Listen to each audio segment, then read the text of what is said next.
കേരളത്തിൽ പാമ്പ് ക്ഷേത്രങ്ങൾ പലതുണ്ട്.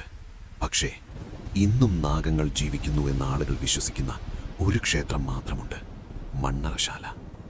ഒരു കാലത്ത് ഈ സ്ഥലം ഒരു വലിയ കാടായിരുന്നു.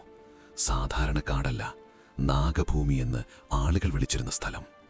പിന്നീട് ചിലർ ആ കാട് വെട്ടി കൃഷി ചെയ്യാൻ തുടങ്ങി. അതിനുശേഷം ഗ്രാമത്തിൽ വിചിത്രമായ കാര്യങ്ങൾ സംഭവിച്ചു.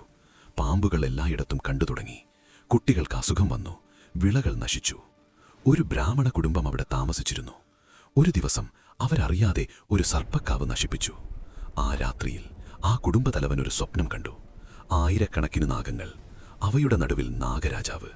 അവൻ പറഞ്ഞു, നിങ്ങൾ ഞങ്ങളുടെ വീട് നശിപ്പിച്ചു. ഭയന്ന കുടുംബം മാപ്പ് ചോദിച്ചു, കരഞ്ഞു പ്രാർത്ഥിച്ചു.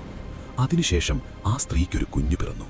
പക്ഷേ ആളുകൾ പറയുന്നു ആ കുഞ്ഞിന് നാഗശക്തിയുണ്ടായിരുന്നു എന്ന്. ഒരു ദിവസം ആ കുട്ടി കാടിലേക്ക് നടന്നുപോയി. പിന്നെ തിരിച്ചു വന്നില്ല. നാഗങ്ങളോടൊപ്പം ലയിച്ചു എന്ന് വിശ്വാസം. അന്നുമുതൽ ആ കുടുംബം നാഗങ്ങളെ സേവിക്കാൻ തിരഞ്ഞെടുത്തു. അതുകൊണ്ടാണ് ഇന്നും ഈ ക്ഷേത്രത്തിലെ പ്രധാന പൂജാരി ഒരമ്മയാണ്, വലിയമ്മ. ക്ഷേത്രത്തിനുള്ളിൽ കടന്നാൽ നിങ്ങൾക്ക് കാണാം 30,000-ലധികം നാഗപ്രതിഷ്ഠകൾ മരങ്ങളുടെ കീഴിൽ ശാന്തമായി നിൽക്കുന്നു. നിങ്ങൾ മണ്ണറശാലയിൽ പോയിട്ടുണ്ടോ? നാഗങ്ങൾ ശരിക്കും ഇവിടെ ജീവിക്കുന്നുവെന്ന് നിങ്ങൾ വിശ്വസിക്കുന്നുണ്ടോ? കമന്റ് ചെയ്യൂ.